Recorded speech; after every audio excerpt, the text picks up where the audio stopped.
Assalamualaikum warahmatullahi wabarakatuh. Sampurasun mitra kaum dangu di mana wae ayana tepang dangu deui nya sareng aki di acara anu maneuh nyaeta dongeng Sunda di channel Mancomania. Tempat marancona para mancower, para pemirtu pemirsa dongeng anu mika cinta kana dongeng Sunda. Daramang sadayana alhamdulillah upami daramang manya mugi-mugi wae sadayana dipaparinan kasehatan lahir sinareng batinna, dilancarkeun rezekina, dijembarkeun manahna sarta digampilkeun sagala rupi urusanana munggu Allah taala. Amin ya rabbal alamin. Kangge anu nembean pisan manco, nembean pisan ngadangkeun mangga ulah asa-asa gantun di subscribe wae nya. Di toel palebah tombol loncengna supados saya notifikasi pemiaki naraskeun hanca dongeng.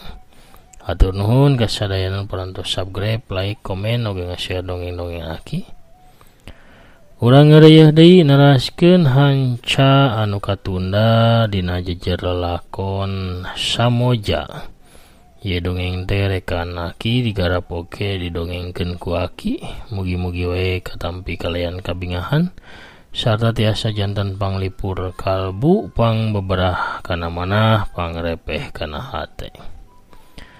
Kangge ubar ngabang balerkeun kacapenya saparantosna sadidinten urang kasab milari kipayah. Oge mulangkeun katineung ka mangsa katukang di mana urang sasarengan kapungkur mahiburana manco payunan radio nya ngadangukeun dongeng Sunda. Ayeuna mah dongeng Sunda dipadarna di YouTube. Janten tiasa raoseun upami kalangkung ngadangukeun tiasa diputer ulang nya teu cara di radio. Pamirsa sadayana pada senyangkolongkeun waktu surang ngamparkeun deui atuh sama kabuyutanana soraya cintehna sareng aya kulu bisuukna mangga kaparayun sadayana prung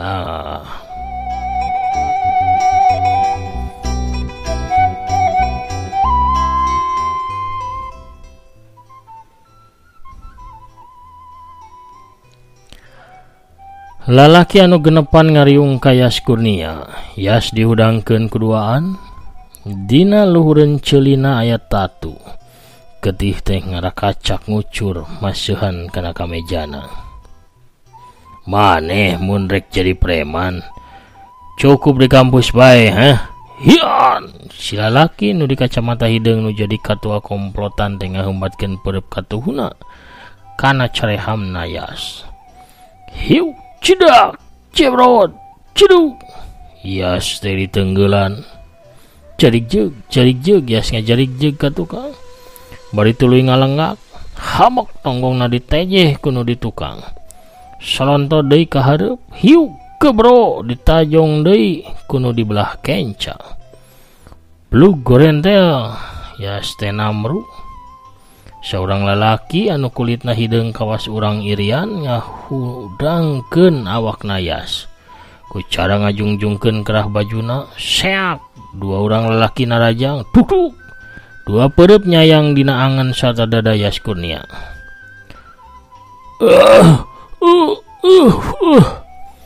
Yas ngutahkeun getih lalambaran. Hiuk datang deui pereup ti si jangkung hideung, tapi Yas gancang ngalok. Plos. Panarajang musuh labas ka tukang, hiu keduk angan si jangkung hideung dihanca kutu Yas Kurnia. Seak digigir datang pereup buleud si baju biru. Yas gancang newak pigeulangna tuluy dicentok satarikna, solontod cebrot dadana dipalang ku leungeun katuhu Yas. Koleap blag si baju biru nangkarak bangkang. Si kacamata hideung ngajelepungkeun sukuna rek najong gado Yas Kurnia, tapi Yas cingceung. Sakilat mundur salengkah tuluy nengkah suku kencana si baju hideung. Beut kolea blak. Si kacamata hideung teh nangkarak bengkang nyusul si baju biru. Kakarak ge Yas teh cengkat. Ti tukangeun geus ngadius dua pereup musuhna, nu hiji kagiwarkeun ngan nu hiji deui mah ngageduk nyayang kana walikatna. Aduh, Yas Malik habak carehamna dihanca ku peureub si kulit hideung. Bangkiung Yas ngabangkiung ka tukang cebrod deui bae puhu ceulina dibabuk ku si baju wiru. Aduh, Yas ngagerung tuluy ngagajleng miheulaan rajang kasih kacamata hideung nu jadi katuana. Hamak. Tenggelan Yas merul ngahujanan beungeut si kacamata hideung. Aduh, si kacamata hideung ngagoak beungeutna bengep kacamatana peupeus. Dina sela bibirna ngalay getih seger. Kep. Dua leungeun Yas dicarekelan kenca jeung katuhu kuduaan. Heat suku katuhu Yas mata cedak. Si baju biru anu aya di belah kenca ditajong kantong semarna. Atuh ungked kudupruk. Si baju biru ngudupruk teu kuat nahan seueul dina memarasna. Hiuk cebrod lalaki nu nyekelan belah katuhu ditenggel panonna pisan. Obat! Si lalaki mundur bari nungku panon kencana. Tapi teu kanyahoan deui ti satukangeun Yas Kurnia si kaca panon hideung sarta baturna nu duaan geus nyekel potongan pipah beusi nu ngahaja dibekel dina mobil jeepna. Hiuk bok! Pipah beusi ngahanca tukangeun sirah Yas dipino ku dua pipah anu ngahabek kana tonggong sarta tak-takna. Yas gancang malik ka tukang, tapi panenjona geus mimiti burem. Bari ranyai kararoneng, sirahna lieur teu puguh rasa keunenana. Si kaca panon hideung anu amek kacida ka Yas ngaheumbatkeun deui pipah beusi nu dicekelna. Hiuk cekuk cer. Getih mancer tina tarang Yas anu tatu. Dua pipah beusi datang bareng ti kenca jeung ti katuhun sirah Yas Kurnia anu teu anta parah deui ngacedak kana kenca katuhu sirahna Yas Kurnia. Leng Yas katur lengan panenjona tamah poek. Kudupruk Yas ngudupruk saterusna manangkuban. Les teu inget di bumi alam. Keur kitu kadenge sirina mobil patroli polisi jalan raya. Nu genepan gancang laluncatan kana mobil jeep. Mobil di starter dius mobil teh lumpat menitarik ninggalkeun Yas anu ngajoprak sorangan mandi getih.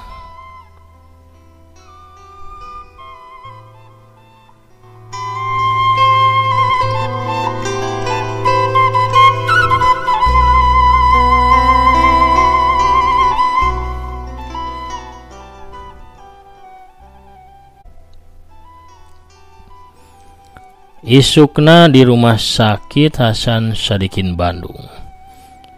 Nyawa Yas Kurnia kasalametkeun sabab kaburu kapanggih ku patroli polisi. Harita Yas kakarak beres di MRI pikeun mariksa tatu jero dina sirahna. Dokter anu mariksa hasil scan MRI gogodeg tuluy nyampeurkeun ka Dedi Gunawan sarta Tintin Fatimah anu nungguan bari pinuh ku rasa hariwang.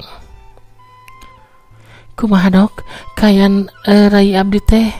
Tintin anu buru-buru tumanya ka dokter. Ninggal tina hasil pamariosan sarta hasil scan MRI na uteuk Yas teh sanes bae geger uteuk abot ye teh, tapi oge reksak secara permanen. Di bagian belah kenca katuhu sarta uteuk bagian pengker. Oyag sareng aya getih wuwungeun di lebetna. Walon dokter nerangkeun kayaan Yas nu sabenerna. Tintin calangap bakat kurewas. Teras kumaha pangaruhna kana Yas teh dok? Dedi anu gantian tumanya ka dokter. Yas teh ical memori ingetanana sarta bakal ngalaman gangguan jiwa. Walon dokter deui. Aduh, kumaha cara ngobatanana dok? Dedi tumanya deui. Abdi mah nyarankeun teh dirujuk bae ka rumah sakit jiwa. Sakantenan di ditu mah aya perawatan psikologisna sareng obat-obatan penenangna. Cek dokter bari neuteup ka Dedi Gunawan. Nah teu tiasa dioperasi dok di dia atau nabi di Singapura gitu dok. Dedi terus tumanya. Upami dioperasi ieu teh seueur teuing anu tatu di jerona sareng aya retakan di dina tangkurakna. Pami maksakeun dioperasi nya persentase kana hasilna teh ukur 10% Pak. 80% mah ieu teh ngabahayakeun kana jiwa pasien. Walon dokter deui. Dedi ngahulang. Mun maksa dioperasi bisa-bisa yas teh jiwana ngalayang. Mendingan dibawa ke rumah sakit jiwa we lah. Bari nyiar tarekan ku jalan sejena. Kitu gerentesna hate Dedi Gunawan dina jero batina. Kumaha Pak? Tanya dokter ka Dedi anu masih ngahulang. Nya bade dicandak we ka rumah sakit jiwa we dokter upami eta pilihan anu pangsaena mah. Walon Dedi lalaunan. Saya ari kitu mah. Kin ku abdi bade didamelkeun surat pengantarna ti dieu nya. Bade ka rumah sakit jiwa mana Pak? Tanya dokter deui. Saur dokter nu paling sae RSJ anu mana tuh? Dedi kadon malik tumanya. Nya nu alatna komplit bari tempatna mernah sarta cakat manya taya deui diwal di rumah sakit jiwa Cisarua Pak. Walon dokter deui. Nya abdi mangiringan teu langkung dokter. Walon Dedi Gunawan nya tujuan. Hanya tos atuh ari kitu mah mangga antos diluarkeun serat panganter rujukanana ku abdi didamelkeun nya. Jadi nyalaman ka dokter tuluy nyangkeh Tintin anu awakna ngadadak leuleus. Muru karohangan tunggu. Di luar acung Somad sarta Jumadi geus narungguan, satiluna gancang carangkat nangtung barang nempo Dedi kaluar ti rohangan dokter.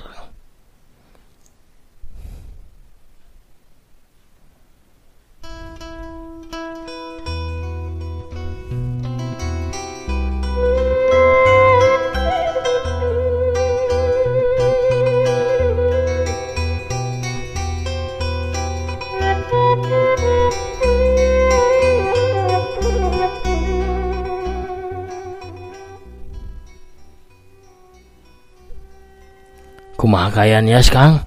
Acung nu pangheulana tumanya. Dedi teu bakal ngawalon paromana alum nguyung pinuh kubang balu. Gek Dedi ngadiukeun heula Tintin Fatimah tuluy manehna diuk di gigireunana. Kieu barudak, derak-dak bae Dedi nepikeun sagala keterangan ti dokter rumah sakit. Ngeunaan kayan Yas Kurnia. Nu tiluan teu bisa nyarita ukur cipanona masing-masing anu murubut rag-ragan. Hantukna salimana ceurik paungku-ungku nyacapkeun kasedihna sewang-sewangan. Geleger suara guludug di sada, di luar langit angkeb. Telilah hujan turun ngagebret. Cai kawas nu dicicikeun ti luhur langit, sigana alam gemelu sedih kingkin, nyaksian nasibna Yas Kurnia. Akhirna mah Yas Kurnia teh dirawat di rumah sakit jiwa Cisarua. Geus meunang saminggu di diduna teh. Tapi tacan aya parubahan naon-naon. Sirah Yas masih diperban. Sabab tatuna can garing bener. Sapopoena ukur hulang jentul teu nyarita atawa ngalakukeun naon-naon. Badis mayit hirup we anu teu boga rarasaan sarta teu boga kahayang. Sedangkan Risma oge sarua loba hulang jentul, boh di imah oge di kampusna. Harita Risma keur diuk ngahulang mikiran nasibna Yas Kurnia. Risma diuk nyorangan di taman kampus misah di batur-baturna. Gek nenden sobat dalitna datang tuluy diuk di gigireun Rismawati. Risma, kunaon anjeun teh terus seperti kieu? Ulang wae ieu. Tanya nenden. Kuring hayang panggih jeung anjeunna. Sanajan ukur sakali. Walon Risma bari sambung ngalimbang. Kunaon anjeun kalah nyiksa diri sorangan, cek Nenden deui. Paromana sedih ningali kaayaan sobatna. Anjeun teu ngarti Den, kuring ngarti sagalana tapi taya gunana kan. Leuwih gancang anjeun teh mohokeun manehna, leuwih alus pikeun anjeun. Anjeun ngarti pan, hayu urang indit, cek Nenden berijung nangtung terus indit miheulaan. Risma mah kalakah ngaharuk, paromana tambah halu. Kocapkeun di kamar perawatan Yas ngadadak hudang. Sabab sirahna karasa nyeri nyanyautan kawas didagoran ku palu godem. Yas adug songkol dina risbang bari celeuweungan gerak-gerok satarikna. Buru-dul atuh 3 urang perawat lalaki kabeh asup ka jero kamar. Yas pada nyarekelan ku tiluan. Telila dokter norojol datang, tuluy ngaluarkeun jarum suntik tina sakuna. Yas disuntik obat penenang, awak Yas ngadadak leuleus tuluy ngulapes teu walakaya. Poe-poe saterusna Yas dirawat di RSJ Cisarua tiap 3 poe sakali. Tintin Fatimah sarta Dedi Gunawan datang ngalongokan. Sobat-sobat nage pilih genti ngalongokan Yas. Tapi tug tepi ka 2 bulana kaayaan Yas taya parubahan. Ingetanana taya nu pulih, nyeri sirahna remen kambuh, sarta remen ngamuk mun seger kumat kasakitna. Salian tieta, Yas teh remen kabur. Sababra kali rek katabrak ku mobil sabab mun kabur leumpangna mapai tengah jalan gede. Liwat ti 3 bulan, Dedi Gunawan sarta Tintin Fatimah dipanggil ku dokter rumah sakit jiwa Cisarua. Dibaturan ku Acung, Dedi sarta Tintin ngahadap ka rohangan dokter. Ragana Yas teh memang salamet, tapi sagala usaha kami pikeun mulihkeun pikiran sarta ingetanana gagal. Sanaos abdi dokter tapi abdi teh percanten kana keagungan Gusti Allah. Tiap abdi teu damangge pun biang pasti ngadoakeun abdi. Kombinasi doa sarta obat-obatan sae pisan pikeun kasusna Yas, cek dokter Cumarita. Maksa dokter teh kumaha dokter? Dedi can parti ngarti kamana loyogna caritaan dokter. Kieu Pak, abdi nyarankeun Yas teh dirawat ku perawatan samacem kombinasi doa sareng obat. Pasti Bapak Ibu kantos ngadangu pasantren nu gelo. Dedi Tintin sana Acung ngahulang ngadengi caritaan dokter. Sanajan ilmu kadokteran modern tepercanten hal kitu, tapi Kidemang pimpinan eta pasantren ngagunakeun ramuan kuno sarta ritual doa pikeun nyageurkeun pasien. Cek dokter deui bari mencerong kanu tiluan. Pami ilmu kadokteran bae teu percaya kunaon dokter percaya kana hal eta, cek Acung. Rada sewot ketempona. Acung malik ka Dedi sarta Tintin. Acek, apal di ditu teh pasien teh dirante cek, diperlakukeun kawasato cek. Dokter, apal tapi kunaon hayang ngirim Yas ka ditu, cek Acung bari malik deui ka dokter. Sabab Yas teh remen pisan ngamuk. Lamun ngamuk di ditu mah moal ngabahayakeun dirina oge jalma lian, tembal dokter. Acung nepak meja tuluy ngojengkang kaluar ti rohangan dokter. Dokter malik ka Dedi Jas jeung Tintin Fatimah. Nu dicarioskeun ku jajaka bieu teh telepat. Tapi kabuktianana sababaraha urang pasien samodel Yas Damang santosna diubaran ku Ki Demang. Ieu kakaitna kana hal iman sareng katakwaan. Di mana pasantren nu gelo teh ayana dok? Tanya Dedi Gunawan. Di Dharma Raja Sumedang. Telepon bae nomor telepon abdi aya ya. Nya telepon pasantren nu gelona abdi gaduh maksad teh aya di abdi. Kin padamel nyanak mobil ngajemput Jas ka dieu nya. Walon dokter bari ngasongkeun salembar kartu nama ka Dedi Gunawan. Dedi sarta Tintin keluar ti ruangan dokter. Di ruang tunggu Acung gancang muru. Naon nu bakal dilakukan ku Acek cek?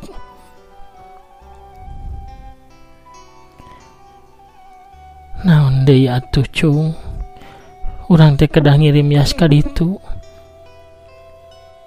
Janten Acek akang satuju kana saran dokter bieu.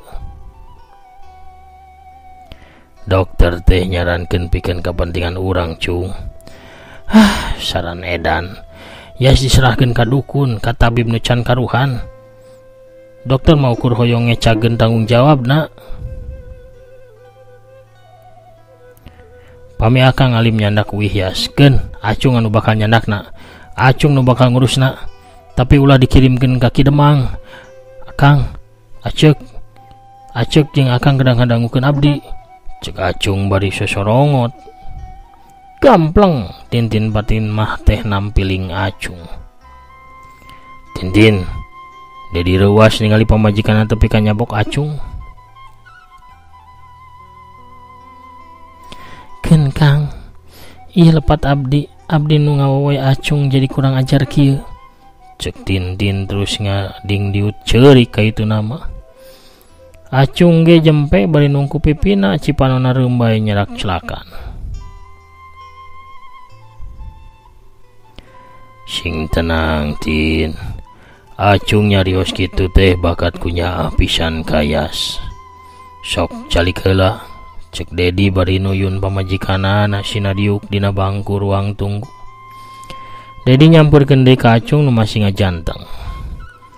Silih teuteup dua pasang panon nu beus ku cimata. Cung, ikhlas ridokeun nya Yas angkat ka ditu. Saha nu terang Yas teh Damang santosna dirawat di ditu. Acung teu ngajawab. Cipanonna tambah murubut.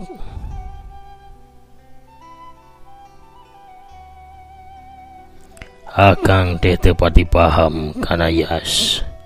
Tapi hiji hal anu akang paham. Akang bangga Yas teh ngabogaan sobat-sobat kawas aranjeun anu sakitu mikanya ka dirina. Acung ngagukuk ceurik gabruk kana dadana Dedi Gunawan. Hapunten abdi Kang. Cek Acung dibarengan ku bedahna cipanon anu leuwih rosa. Dedi tambah kagagas dampaleungeunna ukur bisa ngusapan bukna Acung anu tambah ngakukuk ceurik kawas anu kanyanyerian. Dina kayan kitu kentreng-kentreng di pakarangan rumah sakit anu kentreng-kentreng katu kabeh ngalieuk. Si Horeng mah tukang kupat tahu anu ngidar datang ka belah dinya. Kuno rojolna tukang kupat tahu pamiarsa sadayana. Urang cekapkeun heula dongengna dugi ka dieu lalampahan Yas Kurnia dina lakon Samoja bagian anu ka-8. Cak urang teuneun heula dihandeuleum sieum geusan sampureun urang tunda dihanjuang siang geusan alaeun. Hatur nuhun ka sadayana nu parantos satia manco satia ngabandungan oge satia ngarojong kana dongeng-dongeng akina ayeuna mah bade maosan heula nu tos mairan di bagian anu ka-8 kamari aya saha wae. Aya Kang Ade Goler. Waalaikumsalam warahmatullahi wabarakatuh. Nembe tiasa komen-komen kenging musibah abdi teh geubis di lantai 2 aki heuleuh geuning. Nembe tiasa lalengka halu istri abdi lebet ka rumah sakit dioperasi deui. abdi teh nuju kenging cocoba nyuhunkeun doana ti aki sareng ti manco mania sadaya aki. Aduh sumuhun syafakilah mugi-mugi Allah enggal ngadamangkeun Kang Ade oge istri sadayana dicabut panyawatna dijagjag waringkaskeun deui nya oge dipaparanan sagala kagampilan dina segala urusanana sing tabah sing tawakal insyaallah urang kiat ngalangkungan anaknya. Kang Prabu Arjuna mantap ki sumuhun Kang Agus Sumantri manco sor bala-bala haneutna sor Natelina Imut Bandung Pogot ki sumuhun teh Intan Ramadhani oge Garut Pogot Teteh Tami Maliha Pogot Ciami sumuhun Kang Setia Budi manco mania Tasik Pogot sor Kopina Kang Junaidi Junaid oge manco mania Tangerang alhamdulillah hadir hatur nuhun dongengna sami-sami. Teteh Dr. Yulina Belia nya ti Tasikmalaya oge hanupi sakiku sami-sami. Assalamualaikum Waalaikumsalam Ki Asep Saipullah ti Cibuntu hadir manco sumuhun hatur nuhun aya Kang Chandra Gege oge hadir. Teh Lia Ayu Wulan dari Bawel oge ti Taiwan hadir selalu manco. Kang Sopyan Sidik Ki hadir deui nu ti kampus IPB teh Dramaga Bogor. Ki agihannya ku patahuna anu icalan ku patahuna saha? Oh Bah Ohim hatur nuhun ki tos diawaskeun sumuhun sami-sami. Teh Tin Sophia Cirebon manco ki pamugi aki sehat ngadarpong sumuhun amin. Ki apresiasina kiat pisan rupina ada asa yang tertinggal. Hehehe. Adeuhnya. Kana ki mah aktornya segala peran di babad ku akimanya hawak peran ini peran aki-akinya peran rumaja nu kasmaran ya duh peran preman peran bobogohan pokona mah sabar-gabreg peran aki mah. Kang Ade Sukarna hadir di Bandung natur nuhun sami-sami Kang Badarya Kumuning oge assalamualaikum waalaikumsalam Ki Wilujeng Sonten aki Wilujeng Sonten damang. Amin alhamdulillah ki jag baru suhungkul ya tidak ada padeurih nyarios teh. Kang Badarya Kemuning mancot rasa nuhun teh Hanita Parel ge caliki ampun eta tukang kumpatnya jujur tedegangna teh malahan narojol. Teh janten we tegangna nya. Teh Mira Anwar hadir ki Cianjuran mudah-mudahan yaskurnia salamet sok ngarupa tahu nu bade nggerlut ye. Teteh Rokaya 143 alhamdulillah Cianjur Mekah selalu hadir mancok ya nuhun pisan sami-sami do jantan ngiring sedih kaya Kurnia. Aya Teteh Neti Herlina ti Bogor hadir aduh asa bayang eta yas cilah kampung hanjakal kabujang aya tukang kupat tahu ngalangkung. Jantan jara-jana lah nya. Asraful Nur Islami Janur Sampurasun Rampes. Oman mancoki cemuhun Kang Oman. Karunya kayas kurnia cing sabar wangatoskeun kayasnya sumuhun siap di WA aku aki teu damang ya dirawat ayeuna teh. Kang Wawan Setiawan hadir mancoki atur nuhun mugi aki sakeluarga sehat walafiat aya dina kabarokahan amin. Celis Waalaikumsalam Kebonti Tasikmalaya hadir manco mania sumuhun mugi Kang Yasna ngajodoh sareng Neng Risma ya. Nuhun ke ku aki urang jodohkeun nya. Hamba Sukandi ki jadi simpati kaya Kurnia sumuhun tu karunya pugu. Mana Waalaikumsalam alhamdulillah mancoki naraskeun hancaprung mugia akina sing sehat sareng digampilkeun rezekina amin. Kang Asep Suherman ti Bekasi hadir manco Waalaikumsalam.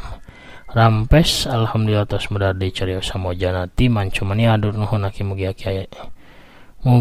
aki aya dina kawilujengan sinareng kabaluyaan amin ya robbal alamin. Sakitu ulah nu kapihatur akina amit pungkur heula. Assalamualaikum warahmatullahi wabarakatuh. Permios caga hanca.